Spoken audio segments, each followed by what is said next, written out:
Hi, this is Chris Myers, and you are listening to SyFy Sistas.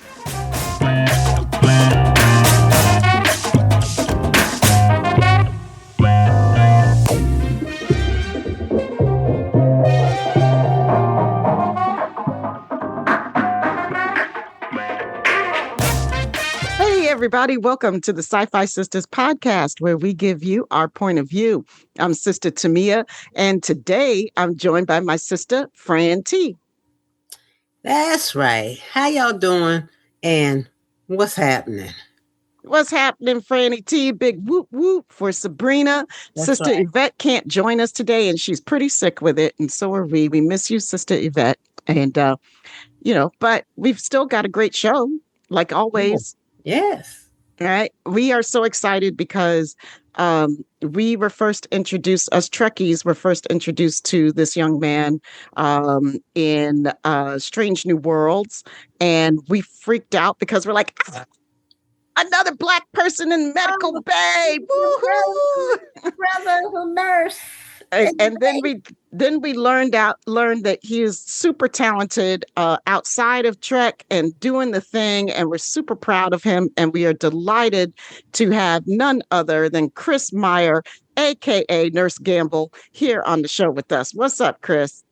Hey, it's really a pleasure. As soon as I learned that this platform existed, I wanted to be here. So thank you so much for having me. Thank You are you. so welcome.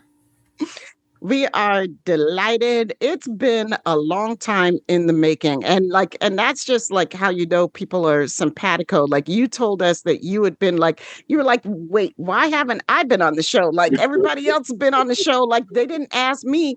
When the truth was, folks, we were asking for him. And Yes. so we finally made it happen ourselves. Yes. The power of conventions, getting out there in the world and meeting people. Yeah. Mm-hmm. That's right. The power of conventions and Black ingenuity. And that's where we met, like it was at Trek Long Island. Now, have you been doing a lot of conventions before Trek Long Island? That was your first one. Yeah, that was my first one. I definitely had been prepared on set. People were like, just wait, because this work you're doing right now, shooting it is only part of the work, right? There's a whole fan base that's warm and ready to meet you. And that's not a lot of my work previous has had that component, come from the theater or even the other TV stuff I had. It doesn't have like the convention aspect to it. So I loved it and I can't wait to do more. All right. We were so everybody was excited to see you there. Hmm. Like everybody was happy. Everyone like, oh, Nurse Gamble's here. Hold up. I mean, it is like the conventions are a whole, like they just extend the lifespan of the character, right? Mhm. And I think it's pretty cool that we actually get a chance to meet and interact with the folks that we see up on the screen who are bringing these characters to life for us. I love conventions. So And you find that, even though you see these really ugly, miserable people online, when you go to the convention, it's totally different. Yeah. It is mhm. totally different because we're there to see you. You're there to introduce yourself to us, and we're so glad Mhm. that you're there. So Mhm. it's And just that's like most things, right? The mhm, online version, everybody's anonymous behind a computer screen is one thing, mhm. and then you get offline, it's like a whole different world. Yeah, Yeah, it word. is. I know. You're like, oh, here's reality over here. Mhm. Like, oh, Mhm. I forget what's happening on this space is not necessarily reality. We Mhm. forget that. It's so easy to forget that. I mean, I remember being young. I've been a science fiction reader since I was little, right? Science fiction and fantasy have always been my jam. But definitely, I'm a person who was reading in the late 80s and early 90s, reading a lot of, and so like the cyberpunk stuff was Mhm. like huge then.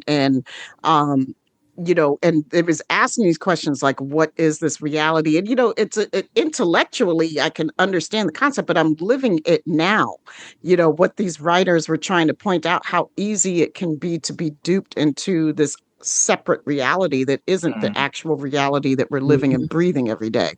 Yeah, yeah, yeah. So, Chris, let's start with the what I call the touristy questions. Okay, we're gonna hit the main spots. Like, I'm in DC, so we're gonna hit the Lincoln Memorial and you know and the Capitol building and stuff. So let's talk Trek, and let's talk your Trek story for a minute. Like, A, here's all the questions, all the things, right? A, were you a Trekkie growing up, or were you a Trekkie at all before you came into this franchise? And then B, what was your journey like coming into it? Like, what was your audition process like, and da da da da da. Well, I'm sure we'll talk about this a little more later. I'm not a Trekkie, but I am a big sci-fi fan, like huge, ever since a young age. Never fell off from that as a major passion. However, I would say I was a fan of Star Trek. I mean, I don't claim Trekkie because I think that's a whole thing. Oh, But I feel you. I feel you. I feel the Yeah, distinction there. yeah. but I remember the Sci-Fi Channel was like my home base in terms of TV, and what they would play a lot when I was a kid was reruns of the original, right, Star Trek series. Yes. That's And right. so, That's right. so I was a fan of that, before I was a fan of even, which I do also, I did end up watching Next Generation and all the others, but Voyager, because that was also cool to me. But that's where I started, and I mean, I know, again, I want to keep it Trek for a second here, but like even stuff like Lost in Space, the original one of that, the original Battlestar Galactica, like I feel Yes. similarly about that stuff as I do about video games, where I grew up on the Super Nintendo, and Yeah. I think it's cool what graphics can do. But I don't need the best PS5 graphics to have a good gaming experience, just like I don't need the biggest production value to enjoy a good sci-fi story. And so a lot of Yes. that older stuff is still really important to me. Wow. But that's the extent of that. And then, the audition came like any other. Your agent submits you for something he thinks you're right for. The casting director agrees. You get an appointment. You send in a tape, and mostly, you kind of. I mean, I think the healthy thing is you do it and you forget about it, and you move on with your life. And then one day, maybe they call you and they say, "We really like what you did. You have a job." And that's basically what happened. I do recall it being a kind of longer than usual gap. Well, that's what I was going to ask you real quick, if I may, because I hear a lot of actors say that, like you send it out and you forget about it and you go on with your life. And for those of us who are not in that industry, is that because like it could be several months or so before, or never? Well, it's because whether they call you back the next day or in a month, the rejection rate, until you're like a big star where you're being offer only. Like I'm sure Anson does an audition, right? You know what I mean? Right, But right. even, I don't want to like name names, but I'm sure many other people in this cast, after leaving 5 seasons of Star Trek, will actually still have to audition. Right. And the rejection rate is frankly so high, not because you're bad, but just that's the nature of the business, that I think that the healthiest way to adopt it is to just, as soon as you're done, walk out the door and go on to the next item on your to-do list. And it's always a pleasant surprise. My agents, we don't, and I think this is probably true for most people, they only call me if I booked a job or if there's like a big problem. And mostly it's because I booked a job. So it's like you kind of move on, and one day the phone rings, oh, I guess that thing I auditioned for last week, I must have got the job because, so that's basically what happened. And I was like, I remember I was actually working on a play in San Diego with Matthew Broderick, which is in itself pretty cool.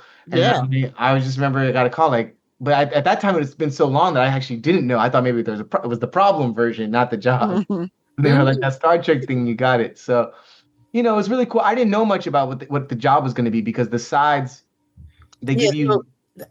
You knew? Did you know? Because a lot of people we talked to, they said at first they didn't know that it was actually Star Trek in the beginning. I knew it was Star Trek, but that's all I knew.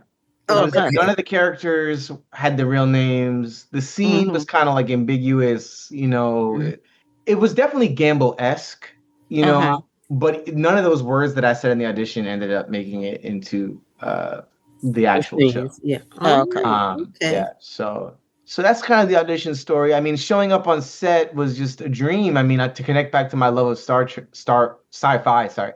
Um, to connect to that, I mean, those sets are really well made, Uh, and immersive.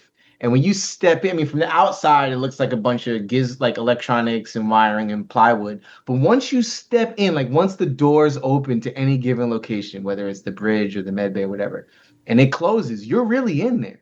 I mean, there's wow. no other side. When they Yeah. shoot, they have some clever ways to mount cameras kind of like in certain, but they put the cameras in the space. It's not like it's the real enclosed environment. And once I got my little uniform on, I was like, I did it. I mean, I've done a number of acting jobs that I'm very proud of, that I think are, at a high level. I've worked with famous people, all kinds of things, but it just hit different when I was in my full-on uniform in those environments Mm, with Mhm. everybody else and all the props. I mean, you pick up the phaser and it's got real weight. I was wow. told from the props guy that the rifle version of the phaser, I don't know what it's called, you guys may know, but the rifle version was like a $15,000 prop or something. I mean, the effort that Wow. went into it was astronomical, and you can feel it. And that was like the coolest part for me. It was like, this is my workplace. That's so cool. Oh, Wow. wow. That's cool. I was like, I that makes me so happy that that experience is so great for you. I'm sorry, Fran. Did I cut you off? Were you about No, to say no, something? no, no, no, you didn't. I'm just tickled pink that he said what he said, about the Hmm. crop and everything. He said, "Oh, really? Yeah, okay." I Yeah. mean, it is. I mean, that's nice for us to know. I mean, like it certainly looks amazing, Mhm. and we know where it came from. Like Fran is an OG Trekkie. She was watching it in its original run as a little girl. I was watching in the 70s, like Trek with TOS was my babysitter, often because in syndication, you look at those sets where they came from to where they are now. It's just amazing, but it's a testament to the love of this franchise that people put, some like the Okudas and all these people put blood, sweat, and tears into the product that we get to see and keep improving and embellishing. But I go back to what you said, also me as well, being a lover of sci-fi before I came to, even though Star Trek was in my life, like I didn't consider myself a Trekkie at such a young age. It was just there. But being a lover of sci-fi in general, always been about the storytelling. And I know Fran can look at it too, because I can watch some of this older stuff that it doesn't need to have all these super glamorous effects. What's the story? I don't care what effects you have if you can't tell me a story, The you know? Twilight Zone, Oh, it's for stop. example. Yes. I'm actually Yes. rewatching the Twilight Zone, all like 200 something episodes. I'm watching Oh, that's back over Mm. them. I mean, like, I'm finally done with season two, in a couple episodes. I mean, each season has like something like 30 episodes, but mm-hmm. yeah, I mean, some are better than others, but you really do not need much. Whole bunch of you don't. Mm-hmm. I Yeah. mean, like my favorite my favorite episode of the Twilight Zone is Eye of the Beholder. And there were no special effects in that. Is that the one where we don't get to, the woman is had Mhm. surgery on her Mhm. face, That's the like one. Ah, yeah, yeah, yeah. cosmetic surgery, That's the right? one. Oh, that one's so good. That's the one. Yep. The storytelling in it, the Hmm. suspense, it Hmm. was just amazing. Rod Serling was a genius and so ahead of his time. Hmm. Yeah. Yeah, they had some great writers on there. Yes, But they you've been a storytelling for a really long time, though, right? Like you started off in this industry, like when you were young. Is that correct? Well, it's funny. I've been taking acting classes since I was young, Uh-huh. but I Okay. was never a child actor. I mean, I did two professional gigs in my like teenage years. Okay. Mhm. Um, but I had like I was exposed to really kind of high quality actor training from the age of 11 actually. Mm. Um, And I do really appreciate that about like my mom never put a pressure on me to become a professional child actor. It was about the training, it was about the craft. And that is very much, I think, that shaped my approach to the industry, which I think, when we get to some of these other questions about, the stuff you heard me speak about on the panel, that all Hmm. comes from why I think I was drawn to storytelling and performance, which is like, well, we better be talking about something worthwhile if we're going to be doing all of this. And I do Right. think that my favorite sci-fi, I mean, there's a range from real like moral dilemmas like you get in like the Twilight Zone, but even Hmm. other stuff. I mean, Star Wars, I was a Star Wars, and I still am I would, there's no Star Warsy, but if there was a Trekkie, Right. and Star Wars is like not as much of like a like parable or anything like that. And Right. it's not as like Star Trek is very focused on like dilemmas and like, but I do think like what I now understand about like something like Star Wars is like they were really looking. I mean, it's called the Empire, right? Like they were looking. Right. Like George Lucas was very inspired by Mhm. imperialism and colonization and like I feel like the it very quickly drifted from that even before the Disneyfication of it all, but now Yeah. you see like in something like Andor, like Right. that show really brought it back to like, no, when we go into the future in a galaxy far far away, wherever we are, like we're actually talking about now. Mhm. Hmm. And like that is what draws me to sci-fi as much as I also love, the spectacle and the all the lingo and the gadgets. Like I do love Yeah. that stuff. Yeah. And that Me was too. always as a kid, like I remember for Star Wars, like I had these, they make them for Star Trek too, the kind of encyclopedias that kind of break down Oh yeah. as Oh yeah. if these things were real, like the corporation that made this, or this like kind of technical guides, as if you could reassemble it. And I used to love that stuff, like I just can't pull imagining it mine was out. real. I got several of them. Hmm. So I love that part too. But at the end of the day, it is like if we're going to be storytelling, I do hope underneath all of that is something important and relevant to our actual lives and not just pure escape. You can escape, but escape so that when you come back to real life, you're kind of Hmm. like better for it, not just to like Yeah. numb yourself to the world. Yeah, absolutely. And like, and I enjoy Star Wars too. Like, I did go see The Mandalorian and Grogu on opening day and enjoyed the hell out of it. I had such a good time in that theater. I told everybody I felt like I was a kid watching Indiana Jones for the first time again. Like, I mean, like, as colonistic as he is, but I mean, like, I had a great, those movies were just so much fun. Mm. And that's what I felt like. And it was good to be in a movie that was fun. But Mandalorian is always fighting for the underdog. So go Mm. Mando. You know.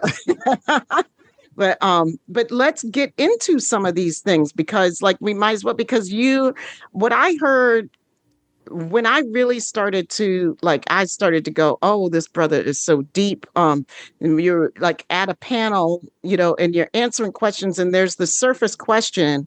And I was like, oh, he's one of us because you were like, we can't leave this on the surface. Like, let's get down to what the real nitty gritty is. And you started breaking stuff down for folks on that panel. And I was so grateful to you for doing that. Because you really opened up a lot of people's eyes and help them see these discussions in a different way. But like one of the things the first thing that stood out to me was you talking about your background and your family history. First of all, you're a Black person who knows an extensive amount about your family history. That's rare in and of itself. Second of all, your family seems to be rarefied in a way, but really not. I mean, like when you start to learn Black people's history, you realize we're doing a lot of these things already. But can you let people know kind of like the people that you come from and how they shaped you? Yeah, yeah, and thank you by the way for everything you just said. Yeah, I mean, I just will also just and to model what you just said about surface. Not that that was a surface level question, but to say, part of the reason I do that is this idea that I think Toni Morrison encapsulated of like rootedness, like Hmm. the idea, like I think this is especially true for Black people, but it's really true, honestly. I think for, frankly, any American, because this is a this whole country was built out of colonization and slavery. So even if you're white, I mean, it's like if you're German, it's like this isn't Germany. So like everybody is very unrooted by default in this country. Like the culture is like, what is American culture, right? Like it's, you know, and so I like to say well, I know who I am culturally. I know my people, and like that's what shapes me. Not Mhm. like, I'm proud of things like I'm proud of being an actor. I'm proud that I went to Juilliard. I'm proud that, I'm a New Yorker, and but you can. Congratulations, by the way. Oh, thank you. But but like I think how many actors who are messy, and how many New Yorkers are dilettantes, and how many, Mhm. what is the real undercurrent? And for me, that is I look to my family, and so I think I like to run, especially like my mom. Well, I actually don't know if I said anything about my mom, but my mom, I'm very proud of her. I was raised by a single mom. She's a social worker for her entire life. She worked in East Harlem, which is an extremely resource deprived community here in New York, Mhm. and she worked with some of the most vulnerable families in New York for like 45 years. Mhm. Mhm. And her father was a community organizer and kind of amateur artist. He wrote songs, he wrote plays. His father was the first black fire chief of the New York Fire Department. He crossed the color line. Wow. A lot of detail I can go into there, but they made it really hard for him to make that, as you can imagine. I mean, one detail Yes. that always stuck out to me is they would do these, you know, drills where they'd be sleeping and they wake them up to get in their uniforms and slide down the pole and do it. And they would take a crap in his boots so that he'd be Mm-mm. waking up trying to and he would step into a boot full of other Mm-mm. people's feces and have to Wow. go and do all his tasks with that in there. And he Wow. persisted through all that to become the chief, their boss. So that's obviously very inspiring. But I think about Wow. how his father was a union organizer. So it's like, where did it come from him? His dad, if anybody takes Amtrak, they have the red caps, and it's like the kind now it's very professionalized. It's the people who take Mm-hmm. your luggage on and off if you need some help. But the origin of the red caps is that it was back when they used to really wear those kind of like bellhoppy type red caps, and Yeah. that was one of the only good jobs black men could get at that time. Mm-hmm. You're talking about the porters, right? Yes, exactly. Yeah, I was Mhm. exactly. about to say where the red caps were the same, like kind of as the Pullman porters, but Yeah, just like very on a similar situation. Yeah. yeah. And Okay. so here in New York City at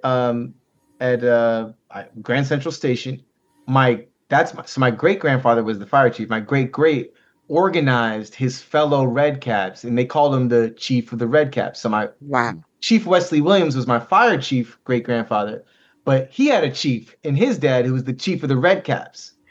And that man's father was a formerly enslaved person. And I don't know if he was a slave in New York or if he came here as soon as he got free or if he ran away. I actually Mm-hmm. don't know that detail.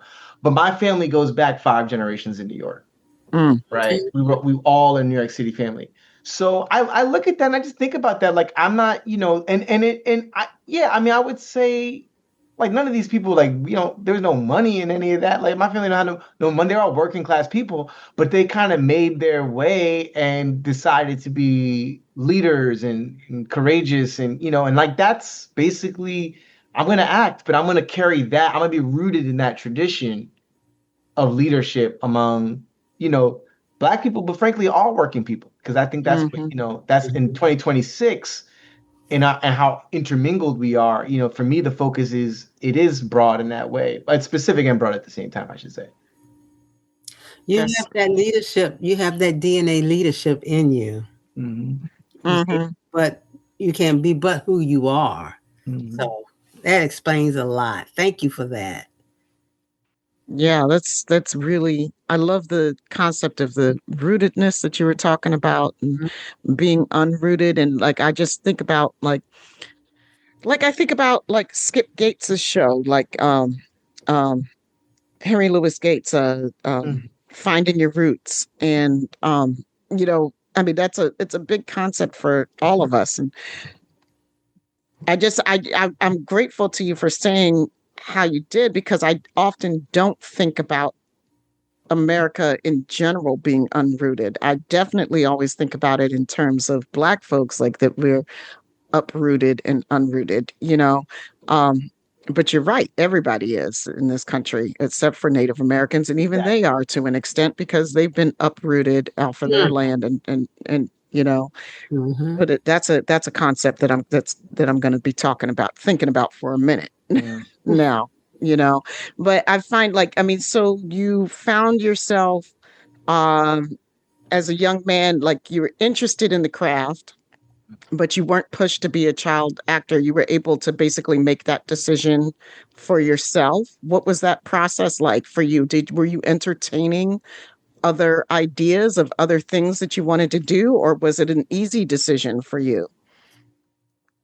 You know, I still need to kind of work through my understanding of exactly what you're asking me because the short version is like the first thing I ever wanted to be was an astronaut, and then that but that was like you know as a kid, and then it became a comic book artist, and then I Mhm. actually admittedly still in elementary school I realized I was really bad at drawing.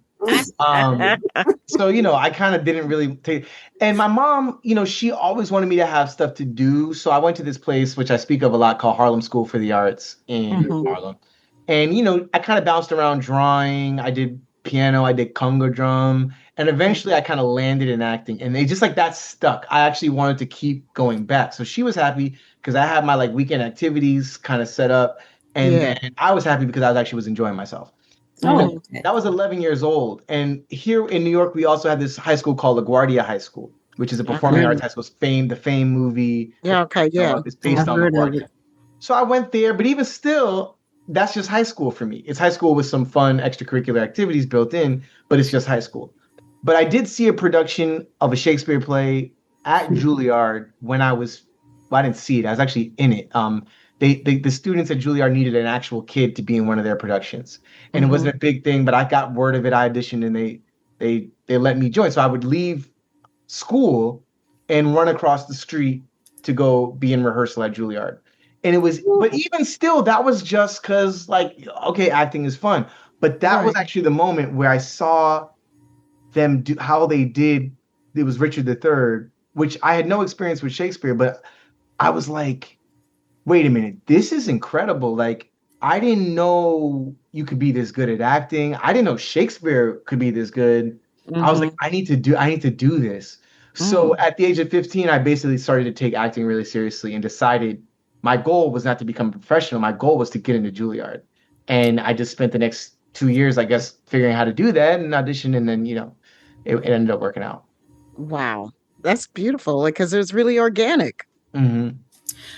I'm glad you brought up because I see, I saw from, reading up on you and the research and everything. You did a lot. You did a lot of the Bard. So, which one was your favorite role, or do you have a favorite Shakespearean role? Role. Mm.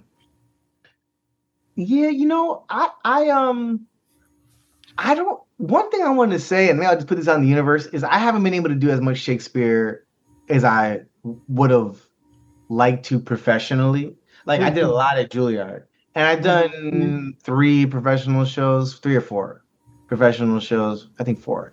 Um, but I haven't been able to do a lot of the roles that I would have loved to. And it's interesting, like you get, it's like Shakespeare's good for like young lovers and like fully mature adults. And I'm kind of like in that middle place where like Mhm. Hamlet would be a great thing. So Mhm. I would love to Mhm. do a Hamlet. Mhm. But you know, like I said, it's like why are we telling this story? Like it's so easy to do Shakespeare for bad reasons. And I Yeah. Mhm. want to do a Hamlet that somehow feels urgent and relevant and like adapted, you know what I mean, to what's going on right now. But just you know, I'm a thinker, and I don't think you want to reduce Hamlet to a thinker. But he's like literally like a graduate student. Though. That's like his whole thing, right? He's like back in Yeah. school on the summer or whatever. And so there's like an element where, unlike a king or a this or that, like I could kind of identify with that experience, and I would love to kind of fit into it one day.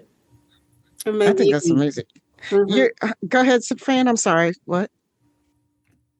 maybe knowing you, although I don't claim to know you, you can do your own Hamlet. It'd be fantastic. I can Hmm. Appreciate see that. it. I'd come to New York to see that. Mhm. Do it. I'll Yeah. come and see it. Okay, well, we got one ticket sold. There we go. Right, right. Well, I think you got a couple of SyFy Sisters tickets sold, so That's right. you know. That's right. And are you currently in a show right now too? Are you still doing Buena Vista Social Club, or is that? Yeah. So I'm focused my camera thing. Yeah, I'm in Buena Vista Social Club on Broadway. It's a musical. It's a it, I replaced somebody, so I saw it before I joined it, and I'm saying it as that guy. It's a good show. I'm not saying it because I'm in it. I'm saying because I've seen it. And Mhm. it's yeah, I mean, if you don't know the album, it kind of took the world by storm in 1998 when it came out. I was extremely young. I do have a memory of my mom playing it and being like, I don't know what they're saying, but I love this music. Right, I was with her. Mhm. Yeah, and I think that's part of why it works because we do attract a large Spanish speaking crowd who really know the music like that. But it's like you don't have to know a word. It is such good. And the band that we have that plays it are like not some people playing at. They are those guys. Like some of them literally. And one of the guys in the band, kind of like the band leader, he grew up around the corner from one of the original members of Buena Vista Social Club. Oh wow. He's the Cuban Wow. guys, and they're all like Afro Latin musicians outside of Broadway. So the band kills it. It's almost like a concert and a show in one. That's Um, cool. and I'm having a good time. Just like telling that story every day. I've been doing it for about 9 months. Mm. They've been doing it for a year and a half, but every day still feels fresh. So if you come, it's like you're gonna have like just a good time, you know? Okay. That's amazing. That's right. And I think I'm sorry, Fran. I think I was No. remiss in the beginning of the show because I didn't let people know that you had won an OB, that you're Oh, an OB winner, which is a huge accomplishment, especially at such a tender young age. Like No, never. way back yeah, that was 10 years ago? And you Can were you a boy.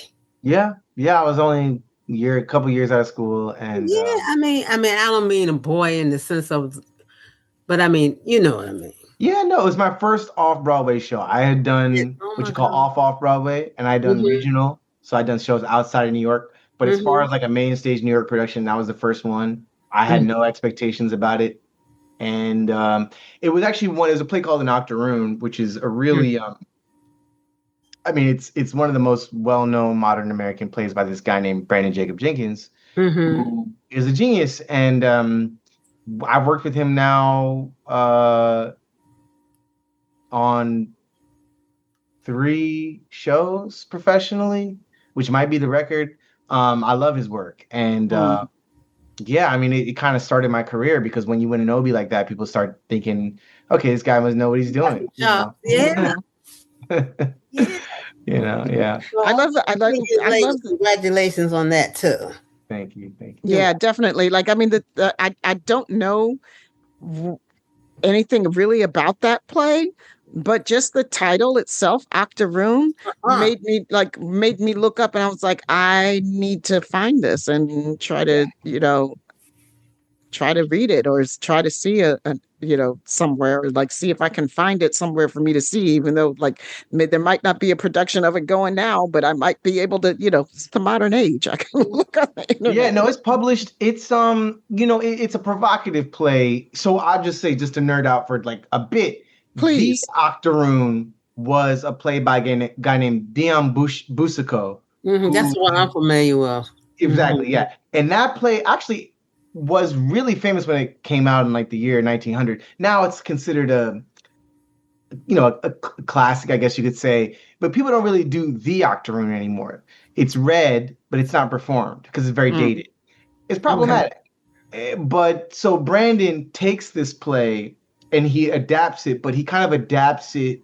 It's hard to explain in a real time. Like he's adapting it. It's called meta theater, so it's a play about a play, and it's kind of like a play about him adapting this old problematic race play, Hmm. like very much understanding that it is a problematic old race play, but Hmm. to then get us to think about not just how people thought about race in the theater then, but how people think about race in the theater now.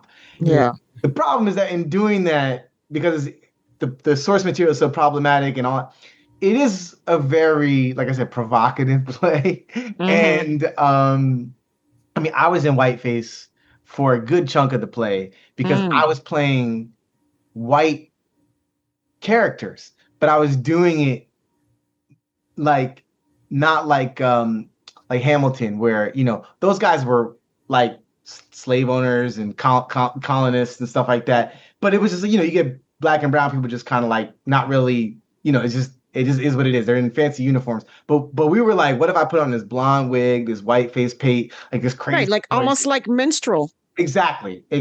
Yeah. minstrels. Yeah, I love that. Yeah, so I mean, nobody at that time, it really took people by storm, and Mm-hmm. I would be curious to see it redone. I would love to do like a remount of it, Mm-hmm. precisely because, as you said, Fran, I was so young then, and like I would be curious to go back to it now with everything that I Mm-hmm. know. Yeah, right. Mm-hmm. Yeah, that's got to be like a fun thing about acting is it like especially if you're doing theater, it's like revisiting roles Yeah. as you mature, Hmm. and seeing like what we did, because you're bringing something different at every stage of your life. Yeah.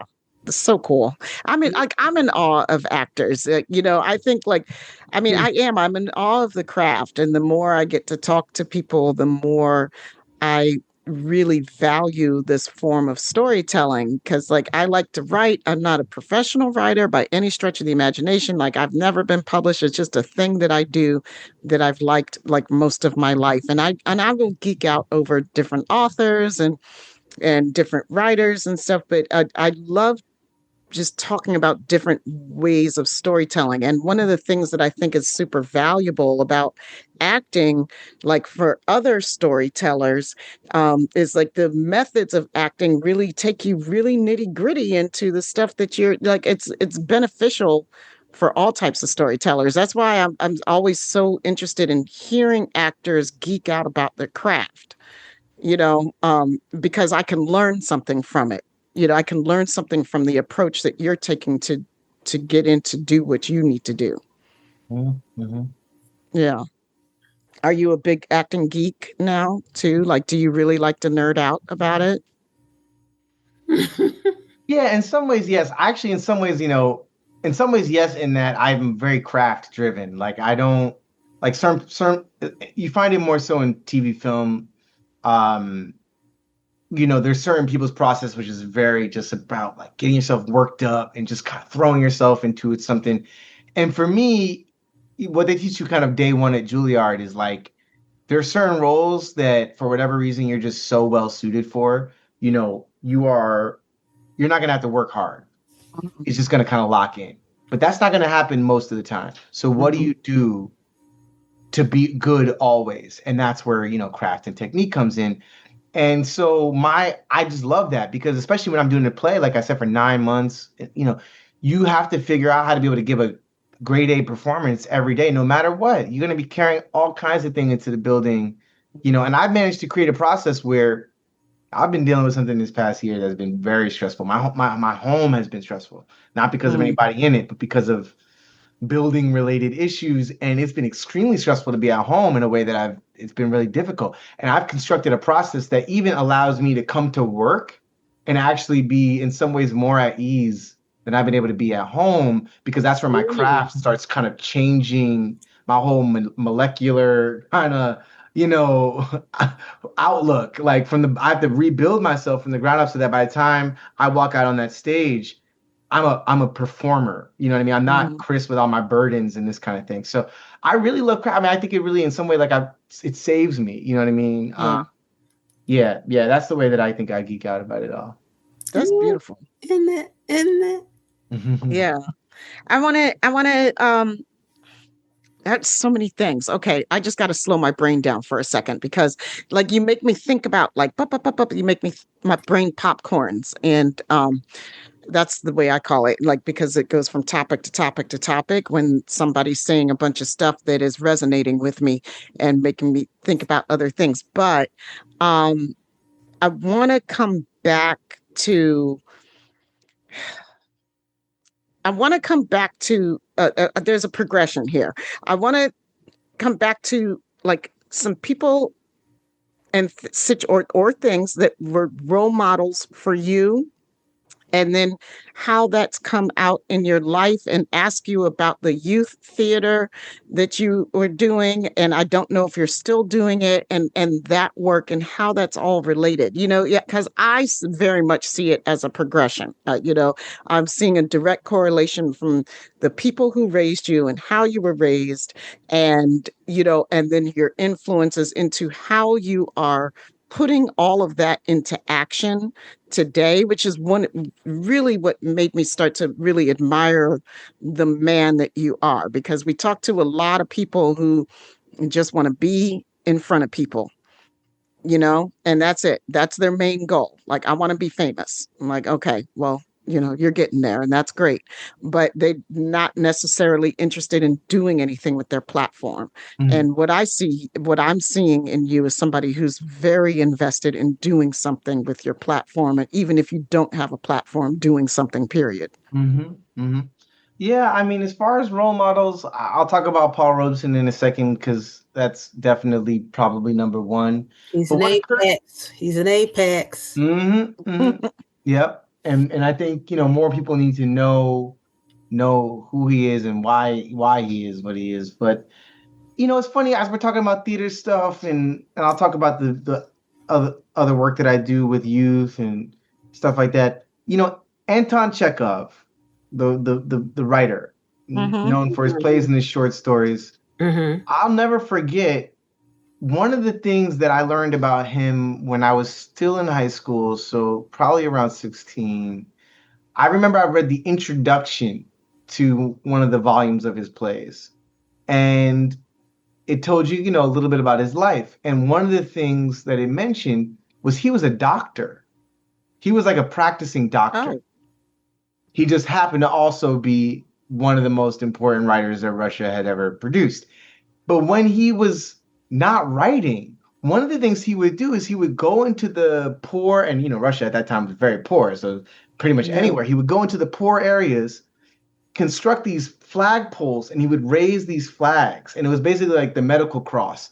And peasants, it was so tall that peasants would come from all over and know that the doctor was now offering his services. Wow. So he was an artist, and of course his work was critical of the decadent bourgeoisie and this kind of stuff. So his work was important and socially relevant, but he was also like, no, I got these hard skills that I'm just going to straight up, like, I'm not just trying to change the world through my art, which is important.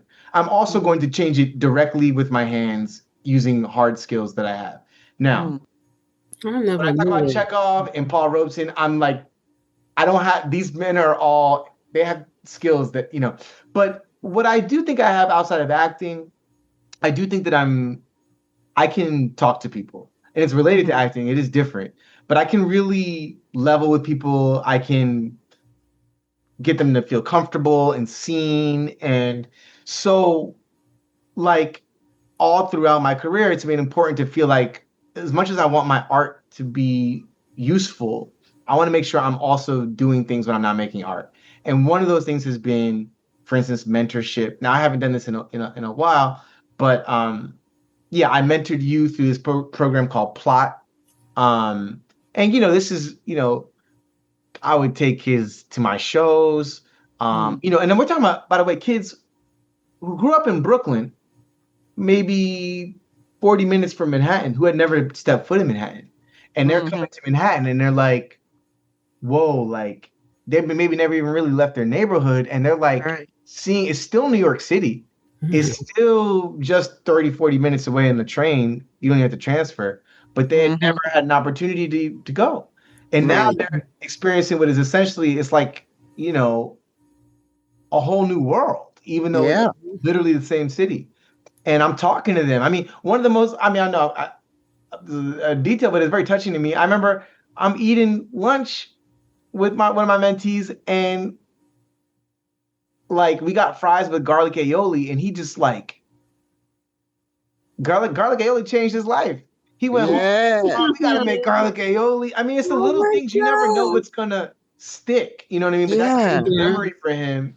And anyway, so I did that for a number of years. I've taught acting classes inside prisons juvenile prisons through a program called Drama Club. All these organizations, people are listening. You could support them. You could donate.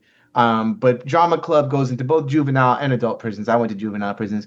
That's really heartbreaking because, you go inside the prison and it's like 13-year-olds in like prison clothes and I'm doing theater games, but it's like you hear some of the stuff that they were, accused of doing, and it's rough. It's a contradiction. And it's a lot. I've taught. There's whole districts here in New York that are essentially, I don't know what what the technical term is, but they're like we have districts like basically official names for little pockets of neighborhoods, and this one district is basically it's like a prison. It's like a district for. It's not like a jail, but it's like a.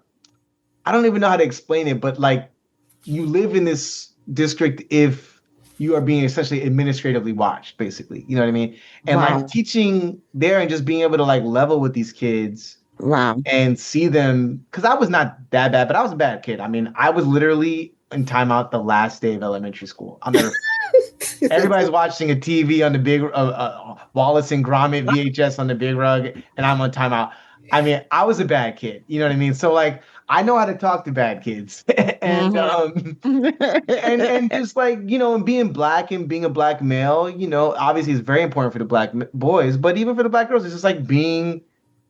I still have, as old as I am now, I still sometimes feel like a teenager. And I think sharing that energy and kinship is critical for me. So, that's like my raising the flagpole in the countryside type thing. I can connect to the youth.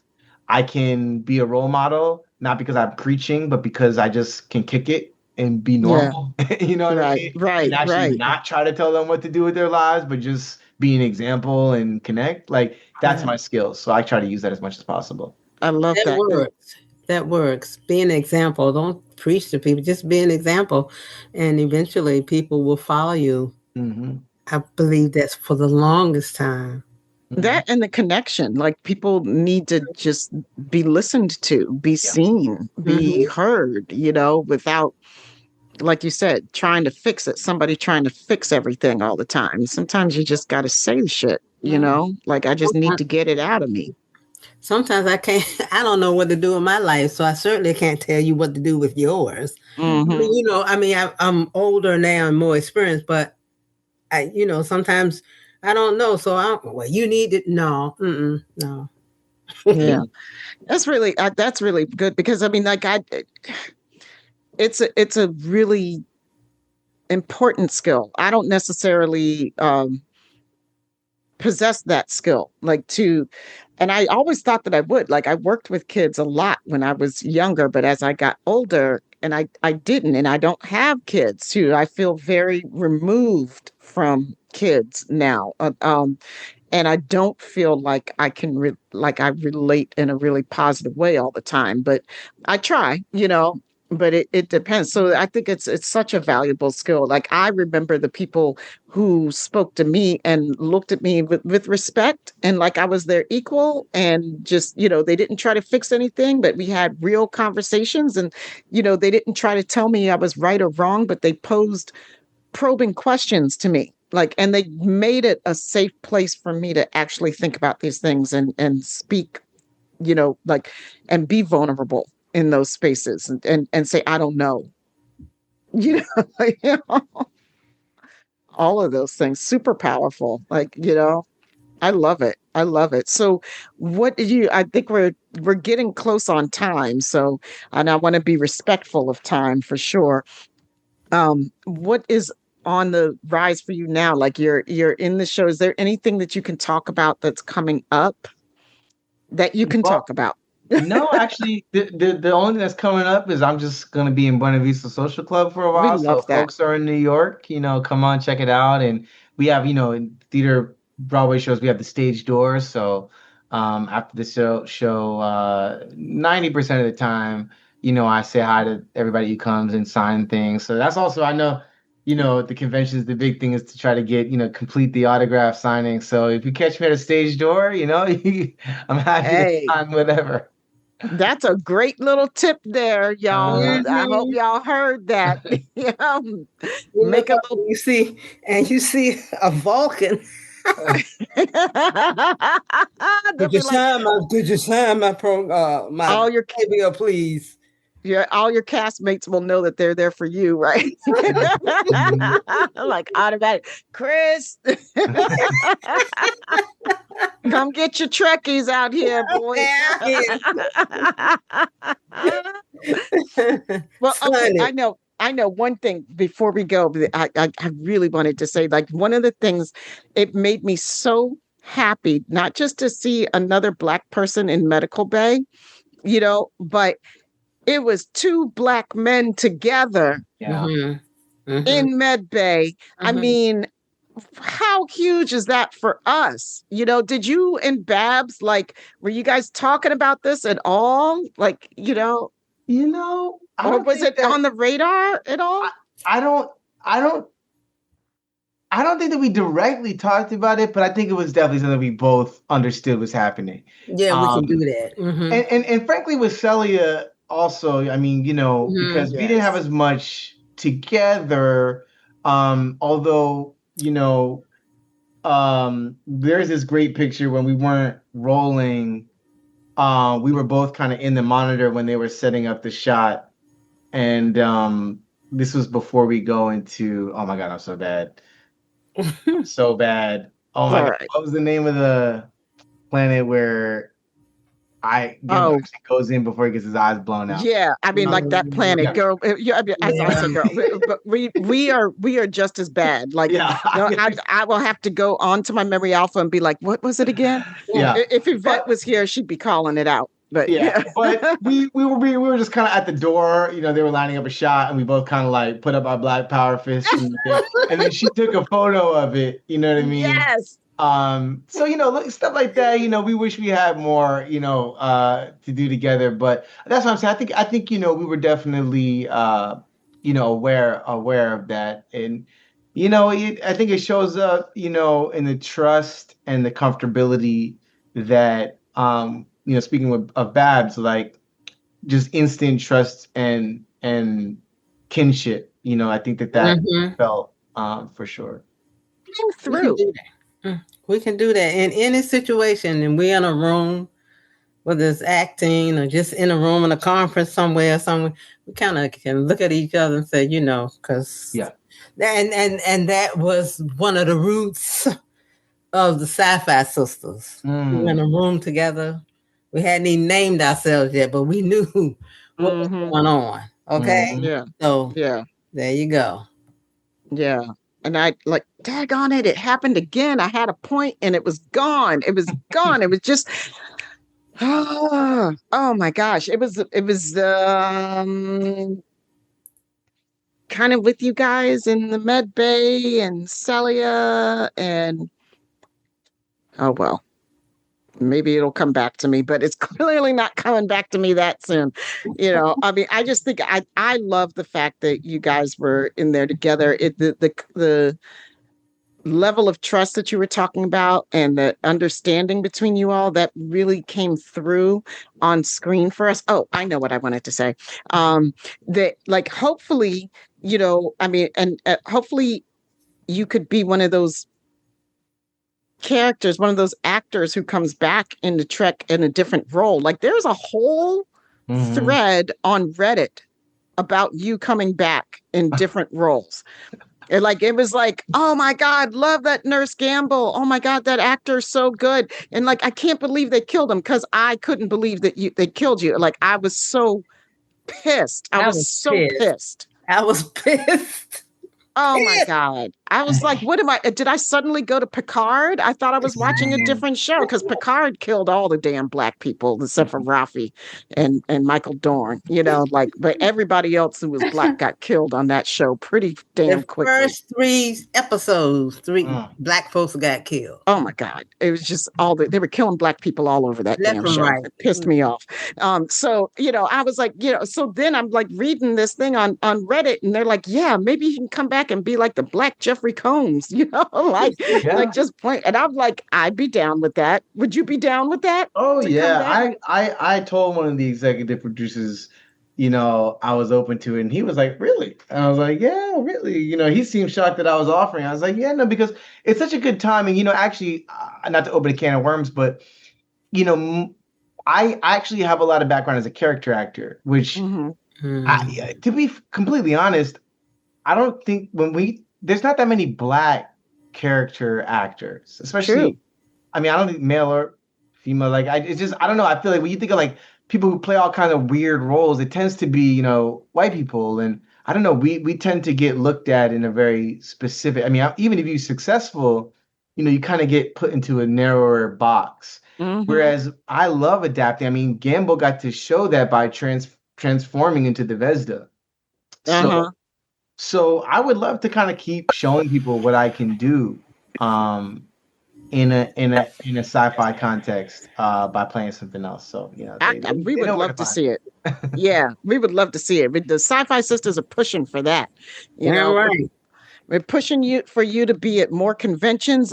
Okay, Creation Entertainment, if you're listening, And and we we know know you you are. are, we definitely know you are. You know who we want at STLV. Well, we'll Come on, see what y'all. we can do. Don't make the Sci-Fi Sisters have to pull off the gloves because we coming for you. Bring them to STLV Creation, and thank you. You Hmm. know, and then I just gotta say before we go, I've been smiling so hard right now for like the past couple of minutes because your cat has been having Oh, so much fun in the Oh background, yes, the and it's cat. oh, been so delightful, Yes. so Under, delightful. hey, that's underneath the Layla. covers and running Oh, through and jumping. That's who is that? Layla. Layla. Oh, Layla. Look at She's oh, gorgeous, listener. She's a look at beautiful, her. smoky gray, gorgeous baby. She's Look at gorgeous. her. Oh, Yeah, You she's a first Russian blue. And when she's oh. you basically first she's a very dog-like cat, so I can do all kinds of things with her. She doesn't really it was mind. so fun. She was burring through and running back and forth. It was like, oh, look at the kitty. She's having a blast back there. Yes. She's made me smile. Chris, like I've had a blast with you too. I mean, we can't thank you enough for spending time with us and coming to hang out on this time on the show. It's been a real honor and a pleasure. Thank you so much for having me. Thank you. And I'm looking forward to seeing you at more conventions. And so thank you so much and we appreciate you and we'll catch you next time. I'll see you then. All right. So we'd like to thank you all for listening to the Sci-Fi Sisters podcast. And during the 60th anniversary of Star Trek, we're honored to continue celebrating the franchise we love and to have been named 2025 Best All-Around Star Trek Podcast by TrekMovie. Thank you. Join us on Patreon at patreon.com/sci-fi sisters and be part of the mothership. Join the conversation in the Sci-Fi Sisters Book Club on Facebook and watch our interviews, live shows, and our infamous Top 10 series on YouTube, Sci-Fi Sisters Inc. The Trek Geeks Network's presenting sponsor is Fansets. Grab your pins and memorabilia from your favorite franchises at fansets.com and use Trek Geeks for 10% off. That's Trek Geeks, all caps, for 10% off. After listening to this episode, please rate us and write a review. We may just read it on an upcoming episode. And of course, I need to thank the best associate producers in any and all galaxies. That's Karen Dramera, Stephanie Baker, and Sailor Marge. We're so grateful for everything you do for us, ladies. We love you, and we love you all for listening. Thank you. Peace, love, and hair grease, friends.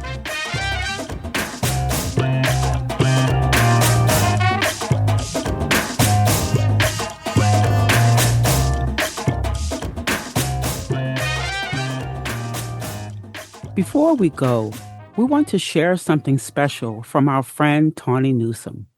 SyFy Sistas is supporting Fine Alpinist Ranch at STLV, and we want you to hear directly from Tawny about what she's building. Here's Tawny. Fine Alpinist Ranch started as a 2020 pandemic lockdown project. Could a group of artists write and record an album at my house in the desert all on our own, with no engineer, no producer, one very nice microphone, and then a bunch of shitty ones. What we did was we FaceTimed our engineer friends, we looked at a lot of YouTube tutorials, and somehow Material Flats was born. Now we are continuing to evolve with an inaugural pair of independent short films, both filmed out here on the property with the same DIY spirit. But this time we had some help, we had better gear. Both films are written by me, and they both feature all Black casts and ask questions about access, responsibility, and who gets to take up space in the outdoors, things that are very close to my heart. Independent art is needed now more than ever, but that art requires time. It requires support and space to breathe.